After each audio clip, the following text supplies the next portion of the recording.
বলতে স্বতন্ত্র থেকে দাঁড়িয়েছি আমি নিজের উদ্যোগে। এখানে কোনো রাজনৈতিক দল বা কিছু নাই। এখানে আমার হিন্দু মত কোনো কাজ করে না। আমি জানি, আমি মানে মন থেকে বলতে গেলে আমি জানি আমি ভিপি হব না, তারপরেও আমি দাঁড়িয়েছি স্বতন্ত্র থেকে। কারণ আমি একটা কথা বলতে যে আমাদের যে চাকসু ভবন, এটাকে তথাকথিত চট্টগ্রাম বিশ্ববিদ্যালয়ের ছাত্রছাত্রীরা এবং সকলে জানেন ভাতের হোটেল নামে। আমি চাই যে এই ভাতের হোটেলটাকে 5 স্টার হোটেলে রূপান্তর করতে। এইটা যে আমি যে স্বতন্ত্র থেকে দাঁড়িয়েছি, কোনো দল পাশ করলো কি করলো এটা আমি যদি নিজেও পাশ না করি আমার কিছু যায় আসে না। এটা হচ্ছে আমার মেন পয়েন্ট। 5 স্টার হোটেল করতে গেলে কি কি করণীয়, কি কি ইশতেহার আপনি রেখেছেন?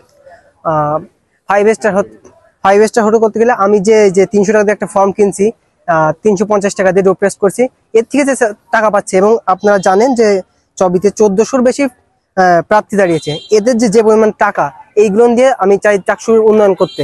এই যে দেখুন, আপনি কালকে রং করছে চাকসুতে, এর আগে এটা ভাতের হোটেল, পরিত্যক্ত ভাতের হোটেলে পরিণত ছিল। এইগুলো যাতে উন্নয়ন হয় আস্তে আস্তে, এইভাবেই আসলে সেটা। যদি আমি নির্বাচিত হয়ে যাই ভুলক্রমে, মানে হব না জানি, তারপরে যদি ভুলক্রমে হয়ে যায়, তাহলে আমি চাইবো, আমি তো স্বতন্ত্র, এখন আমি স্বতন্ত্র হিসেবে যতটুকু চেষ্টা করবো, এরপরে আমার ক্যাম্পাসে অনেক রাজনৈতিক দল আছে, তাদেরকে চাইবো সমন্বয় করতে। তাদেরকে সমন্বয় করে বিভিন্ন সমন্বয় করে তাদেরকে দিয়ে আমি উন্নয়নের চেষ্টা করব। কারণ অনেক ছাত্রছাত্রীদের অধিকার আদায়টাই মেন বিষয় এখানে। এইভাবে আমি 5 স্টার হোটেলটা তৈরি করতে চাই, সকলের সমন্বয়ে। আমরা দেখলাম অনেকেই ফেসবুক পোস্ট করার জন্য, আসলে নির্বাচিত হবে না, একটু পোস্ট করব 300 টাকা দিয়ে নিয়ে। আপনি যদি এটা, আপনি কি শুনছেন নাকি এটা দেখছেন?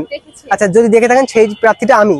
আমার একটি নিজস্ব ফেসবুক পেজ আছে, আমি এইটা নিজের ফেসবুক পেজের গ্রোথের জন্য আমি এই নির্বাচনে দাঁড়িয়েছি। আমি চাই যে আমি এই নির্বাচনে দাঁড়ানোর মাধ্যমে ফেসবুক পেজের গ্রোথটা হোক আমার। ভাইরাল হতে চাচ্ছেন? আচ্ছা, এইটা যদি ভাইরাল হতে মনে করেন যে ভাইরাল, তাইলে ভাইরাল। আর আমি ভাইরাল হতে মূলত ভাইরাল হতে আসি, কিন্তু আমার চাওয়া পাওয়া অনেক কিছু আছে। যেমন চাওয়া পাওয়া আছে, আমি সবাইকে যদি কোনো রকম ভুল করে হয়ে যায়, তাহলে আমার শিক্ষার্থীদের জন্য আমি সর্বোচ্চ চেষ্টা করব অনেক কিছু করার। কি কি করা বলতে, আমি রাজনৈতিক যে দলগুলো আছে এদের ভিতরে সমন্বয় করবো। এদের ভিতরে, এই রাজনৈতিক দলের ভিতরে মতবিরোধ আছে, তাদের উচিত যে শিক্ষার্থীদের পাশে থাকা। তারা সকল দল মত নির্বিশেষে শিক্ষার্থীদের পাশে, কারণ তারা শিক্ষার্থীদের একটা রাজনৈতিক সংগঠন, কিন্তু তারা এইটাদের আমি সমন্বয় করতে চাই। এবং চবি ক্যাম্পাসের সব থেকে বড় সমস্যা শাটল ট্রেনের সমস্যা।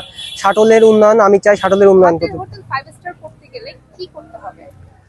ভাতের হোটেল 5 স্টার করতে গেলে আপাতত আপাতত আমরা দেখি চাকসুতে কি হয়, শুধু শিক্ষার্থীরা ভাত খাইতে আসে, বাট এই ভাত খাওয়ার পাশাপাশি তারা যদি তাদের অধিকারটা নিয়ে আসে আমার কাছে, আমি যদি ভিপি হই, ভিপি হওয়ার পরে আমার কাছে যদি তারা অধিকার নিয়ে আসে, তাদের এই অধিকারটা আমি প্রশাসনের মাধ্যমে চেষ্টা করব সফল করার। এবং সে আস্তে আস্তে এই সফল হইতে হইতে দেখা যাবে ধীরে ধীরে এটা 5 স্টার হোটেলে পরিণত হয়েছে।